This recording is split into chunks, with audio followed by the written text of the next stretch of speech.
Pourquoi avons-nous autant de retard dans la transition énergétique, nous les terres ensoleillées des Antilles-Guyane? Moi, je pense que c'est une question de volonté politique. Bon, bien sûr, nous avons notre PPE, il y en a, bon, on devra avoir se lancer dans notre procédure très bientôt, avec des objectifs précis. Et c'est vrai que nous avons pris un retard.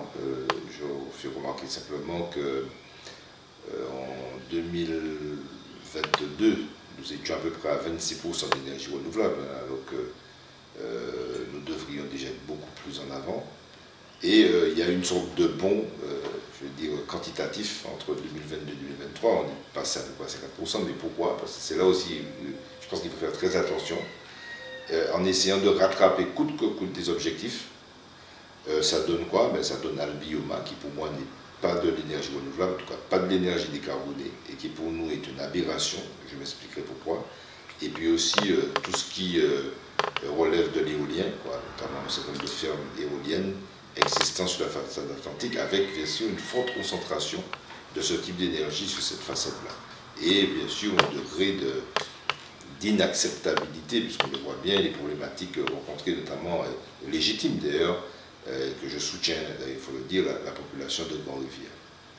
Alors maintenant, il y a aussi le fait que, en quelque part, notre dépendance à l'énergie fossile, aux énergies fossiles, et singulièrement au fioul, on peut dire qu'elle est financée, puisque à travers la contribution de l'énergie, puisque vous savez bien que, compte tenu du coût de l'énergie, si ce n'était cette CSPE, nous aurions eu du mal à payer notre énergie à ce prix-là. Donc on va dire que l'énergie fossile est subventionnée. Bon, c'était normal, heureusement, ça a peut-être permis au prix déjà très élevé de l'énergie chez nous de ne pas exploser. Mais en même temps, il aurait fallu que les énergies renouvelables soient financées aussi au même niveau. Alors il y a eu après un principe de revente à EDF, avec un moment où il y avait un certain effet d'aubaine, puisqu'il y avait des tarifs très intéressants dont ont profité certaines entreprises.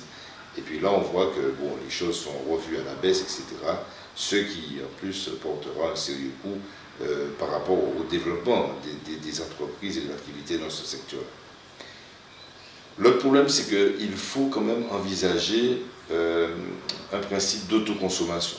Vous savez, le système de revente à EDF fait que, bon, on est toujours dans ce que j'appelle un modèle extractiviste, c'est-à-dire qu'on produit de l'énergie dans certaines zones qui est transportée ailleurs, c'est-à-dire exportée en quelque sorte. Pas exportée à l'extérieur de la Martinique, mais en tout cas, si je prends l'exemple du Nord-Atlantique, où il y a, je disais tout à l'heure, une forte concentration de production d'énergie éolienne, en même temps, cette énergie n'est pas fondamentalement destinée à la zone où elle est produite. Donc elle est exportée sur le réseau de l'Atlantique et c'est ce qui contribue d'ailleurs, qui contribue fortement, avec notamment à Albioma, à ce que nous ayons plus ou moins rattrapé des objectifs qui étaient loin d'être atteints. Et je dois dire d'ailleurs que la Martinique, notre pays, est bon dernier en la matière, notamment au niveau de ce qu'on, parmi les derniers, notamment au niveau de la France, mais au niveau aussi de ce qu'on appelle les Outre-mer, si je fais une comparaison, notamment avec la Réunion. Donc il aurait été nécessaire effectivement que notre nouvelle programmation pluriannuelle de l'énergie, notre nouvelle PPE, essaie d'avoir des objectifs réalistes, mais basés sur le principe d'autoconsommation, évitant d'aller vers une production au prétexte qu'il s'agirait d'énergie renouvelable, vers une production d'énergie carbonée. C'est toutes les conséquences quand on voit le bioma. Mon Dieu, mais le bioma, c'est une catastrophe, c'est une aberration. On ne peut pas nous expliquer tout ce que ce pays regorge de soleil, de vent, de potentiel en matière d'énergie des mers. On ne peut pas m'expliquer qu'on va implanter une usine de production d'énergie à partir de biomasse que nous n'avons pas, contrairement à ce que vous allez dire. Bien sûr, ça a permis de régler un problème de chaudière au gagnant. Je dis que bon, le problème de chaudière au gagnant, il devrait être réglé en dehors de cela, en dehors de problématiques énergétiques, parce qu'on constate tout compte fait que la plus grosse partie de la matière première, je veux dire le bois, est importé, donc il vient notamment d'Amérique du Nord, et donc bonjour le bilan carbone de cette opération, avec le transport en cargo, avec le transport, le transfert entre port et bien sûr la zone du Gagnon par camion, etc. Donc c'est une grosse aberration à Bioma, alors que nous avons du potentiel, mais il faut mettre l'accent sur les aspects de consommation, d'autoconsommation. Et là, bon, c'est une question aussi de gouvernance. Hein.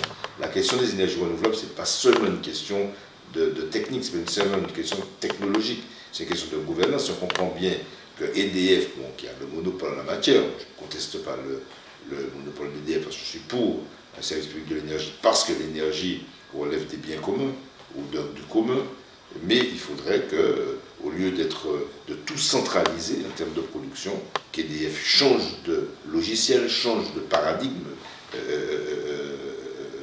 lui-même, et essaye effectivement plutôt d'accompagner des bassins de production et de consommation d'énergie. C'est comme ça qu'on voit les choses, surtout dans les zones qui sont très excentriques.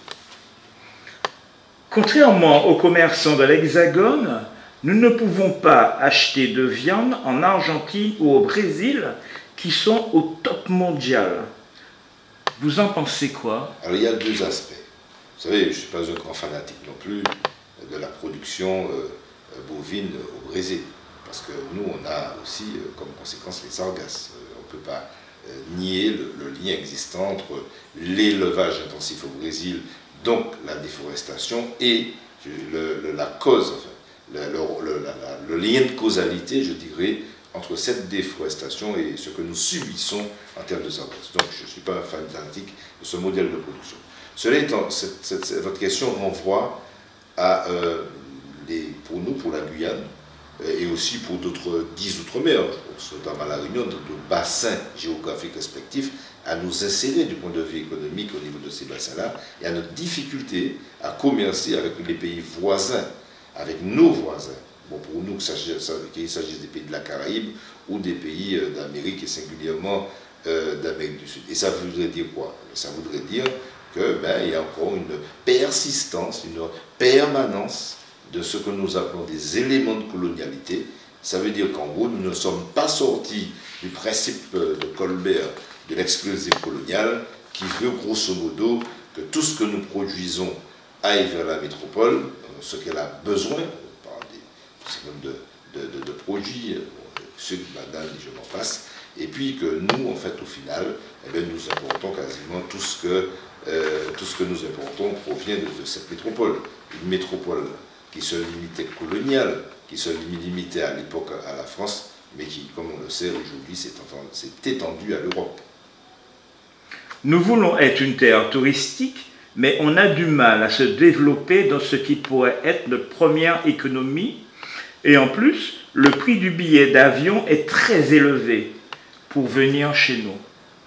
Ah, vous voyez, alors là se pose effectivement, alors, il y a très bientôt, d'ailleurs je vais, en tant que député, participer à un débat autour de ce qu'on appelle la niche du groupe Lyot, où bon, un certain nombre de députés de ces 10 outre-mer ont proposé justement de poser la question de la continuité territoriale. Effectivement, comment on peut penser que s'agissant des billets d'avion, mais je reviendrai dessus, par exemple que la Corse bénéficie d'une subvention très importante pour justement atténuer le coût du transport, notamment du transport de passagers. Il y a aussi la question du fret.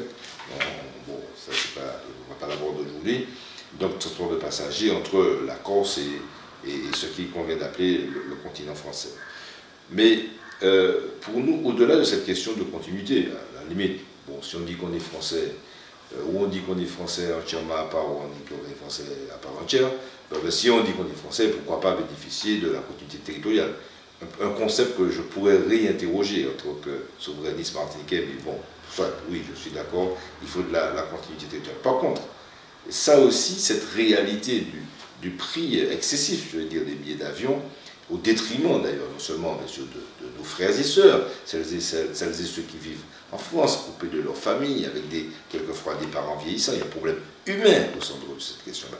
Et comme vous l'avez évoqué, il y a aussi une question économique.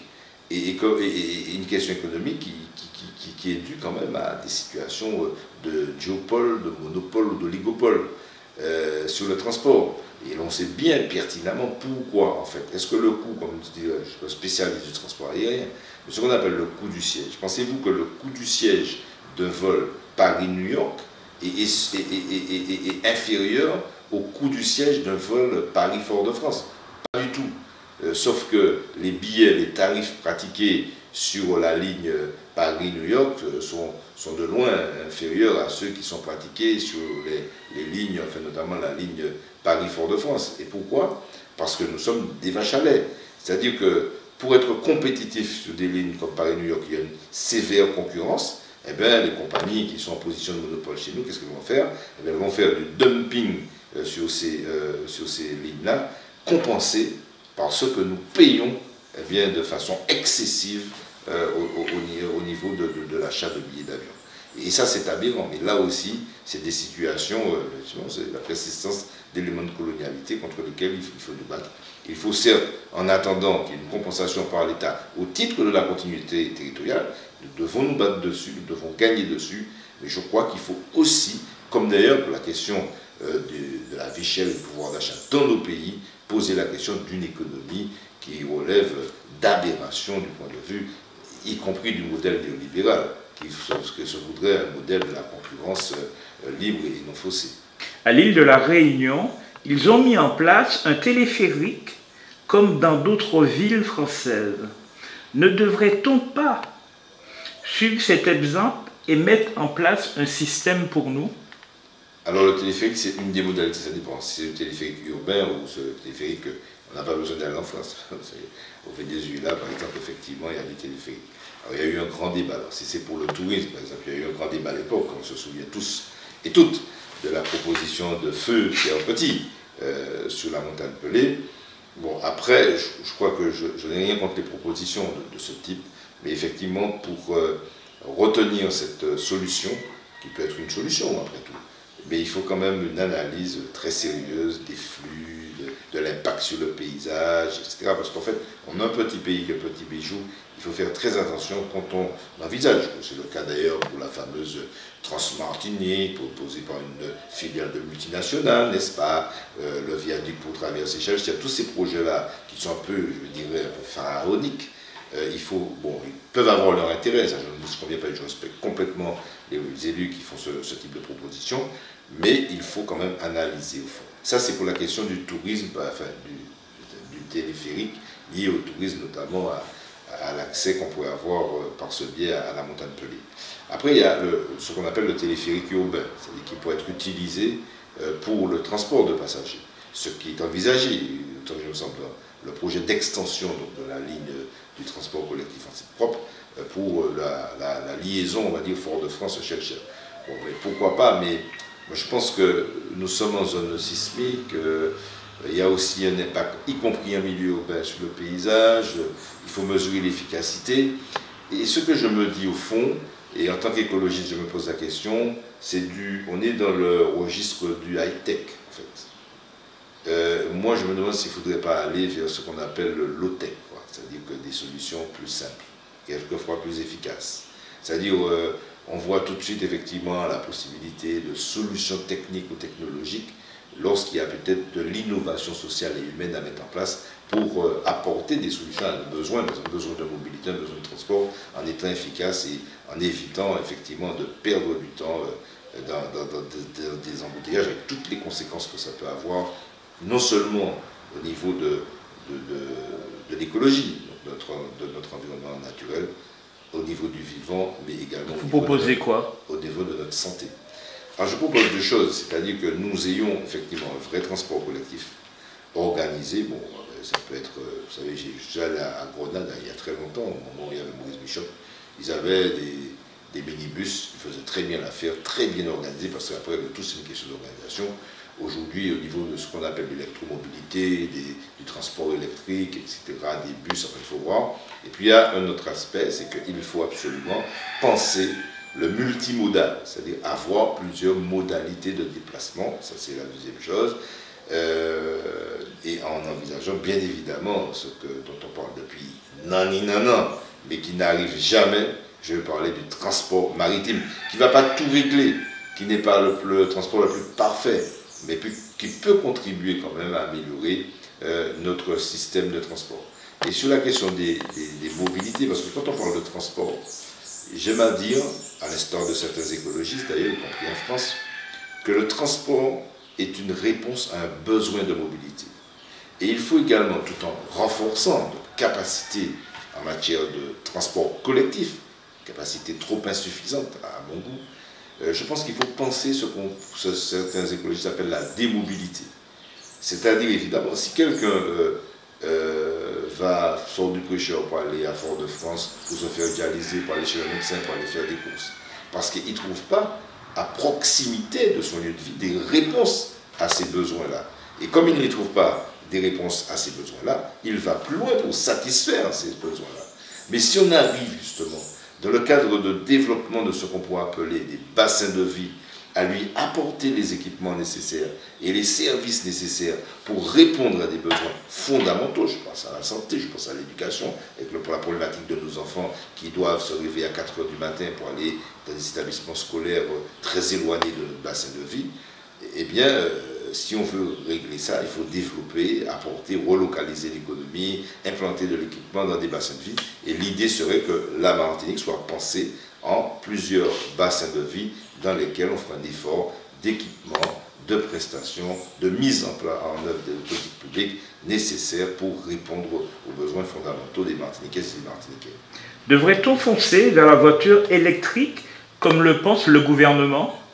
Alors, il y a deux choses. Moi, je ne suis pas contre la voiture électrique, d'autant que j'en ai une moi-même. Cela étant, c'est qu'il faut, à mon avis, veiller à ce que le parc automobile, qu'il soit, quelle que soit l'énergie utilisée, parce que le transport c'est la plus grosse partie de notre dépendance énergétique. Donc, développer le transport collectif, déjà développer le principe de démobilité en apportant des réponses au plus près des gens, organiser et structurer le transport collectif. Et pour ce qui reste sur la question de la mobilité électrique, alors bien sûr, il y a quelques inconvénients, hein, je n'en disconviens pas, sauf que je pense effectivement, compte tenu de l'urgence climatique, il faut développer l'électromobilité. Cela étant, donc il faut réduire le parc automobile, développer l'électromobilité, et si on ne peut pas, s'agissant des familles, il y a un problème d'inégalité. On connaît le coût, malheureusement, des véhicules électriques. On sait que, en termes de pouvoir d'achat, ça aussi, ça crée de l'injustice sociale. Et de l'injustice sociale et de l'injustice territoriale. Qui fait que les gens, effectivement, quand on habite à l'extrême nord, on n'a pas tous les services à côté de soi. Le transport, en général, là, il y a une amélioration, mais il n'est pas tellement bien organisé. Donc, on dépend de la voiture, du véhicule individuel. Donc, l'idée serait, sur l'électromobilité, l'accès aux véhicules électriques, qu'il y ait des aides spécifiques pour les familles de catégorie modeste. L'État a augmenté de 2 ans le départ à la retraite alors que l'intelligence artificielle diminue déjà le nombre d'emplois. Quelle est votre analyse ? Enfin, c'est toute la problématique du temps de travail, et c'est un vieux combat, je veux dire, du mouvement ouvrier. On sait que la tendance, le mouvement ouvrier depuis longtemps se bat pour la réduction justement de la durée du temps de travail. Moi je crois qu'effectivement il est complètement aberrant qu'avec toutes les modalités, y compris d'ailleurs avant l'arrivée de l'IA, de l'intelligence artificielle, il y avait déjà beaucoup de moyens technologiques pour faire en sorte on réduise le temps de travail de chacun, pour permettre déjà à beaucoup plus de gens de travailler par rapport à la problématique du chômage. Et la question justement de la réduction du temps de travail, d'ailleurs ça rejoint la question de la retraite, réduction hebdomadaire du temps de travail, mais réduction du temps de travail sur la vie, sur sa vie globale. Moi je crois que c'est pas qu'on rejette la valeur travail, comme diraient certains. Le travail a du sens, notamment dans certaines philosophies humanistes, le travail a du sens. Par contre, l'homme ne doit pas être esclave du travail. Il faut que dégager, c'était la grande philosophie compris portée par la gauche dans les années 80, qui a donné lieu d'ailleurs à un certain nombre de réductions. Eh bien oui, qu'on conçoive une société où les personnes peuvent s'épanouir, c'est-à-dire lire, avoir des activités de loisirs, s'occuper de sa famille, s'occuper de soi, de sa santé. Il faut arriver, comme qui dirait, à une société du care, du soin, Et pour arriver à cette société éduquée et du soin, il faut poser la question du temps de travail, il faut réduire le temps de travail. Et on sait bien que les gens qui sont contre cette évolution, qui serait positive pour l'ensemble de la société, ce sont ceux qui ont des intérêts économiques. Et moi je combats l'idée du primat de l'économie. Je dis que si un primat, c'est celui de la vie, du vivant et de l'homme. Quel serait votre plan Marshall pour réduire le chômage chez nous? Moi, je crois qu'il faut développer une économie endogène. Et c'est pour ça que je dis qu'il faut faire très attention, notamment sur la question de l'octroi de mer. L'octroi de mer, en plus d'être une source de financement, tout le monde le sort, des collectivités locales, c'est évidemment des communes, je suis un ancien maire, j'en sais quelque chose. L'octroi de mer peut être aussi une barrière douanière, à condition qu'il y ait un véritable aménagement pour que l'octroi de mer joue ce rôle de protection de notre appareil productif. Il faut développer une économie endogène. Quand nous disons économie endogène, c'est utiliser les ressources de nos milieux, de notre environnement, les ressources naturelles, par exemple. Je pense notamment au projet intéressant que nous menons au Prêcheur sur les constructions, on dit biosourcées, géosourcées, en utilisant soit des éléments de notre environnement naturel végétal, ou des éléments de notre environnement naturel minéral. Et la question des ressources endogènes, c'est aussi la question de la ressource humaine. C'est la ressource humaine. Nous avons des intelligences, nous avons des jeunes qui ont atteint un très bon niveau de formation. Il faut que ces jeunes-là bénéficient d'une priorité d'emploi. C'est pour ça qu'avec mon parti PIA, nous disons que nous sommes une priorité d'emploi des Martiniquais à compétences suffisantes, pas égales, suffisantes. Ça veut dire quoi? Ça veut dire que si un poste quelconque de travail requiert un niveau, mettons, BTS, si on dit à compétences égales, ça veut dire qu'un gars qui a une maîtrise, s'il n'est pas martiniquais, il passera avant le martiniquais qui a un BTS. Nous disons que si le niveau du poste requiert un niveau BTS, eh bien, quand il y a un martiniquais qui a un BTS, même s'il y a un non-martiniquais qui aurait un diplôme plus élevé, eh bien, on donne l'emploi aux martiniquais. Oui, c'est ça que nous, bien sûr, il manque des familles de martiniquais. Il ne s'agit pas de tomber là dans une forme de rejet de l'autre, hein, de xénophobie. Je parlerai de racisme, de xénophobie en tout cas. Mais il faut cette priorité. Déjà, développer l'économie endogène avec nos ressources, se fonder sur l'intelligence collective martiniquaise et l'intelligence des individualités martiniquaises. Et puis après, poser ce principe de priorité, que ce soit d'ailleurs pour les emplois relevant de la fonction publique, ou des fonctions publiques plutôt, que ce soit des emplois relevant du secteur privé.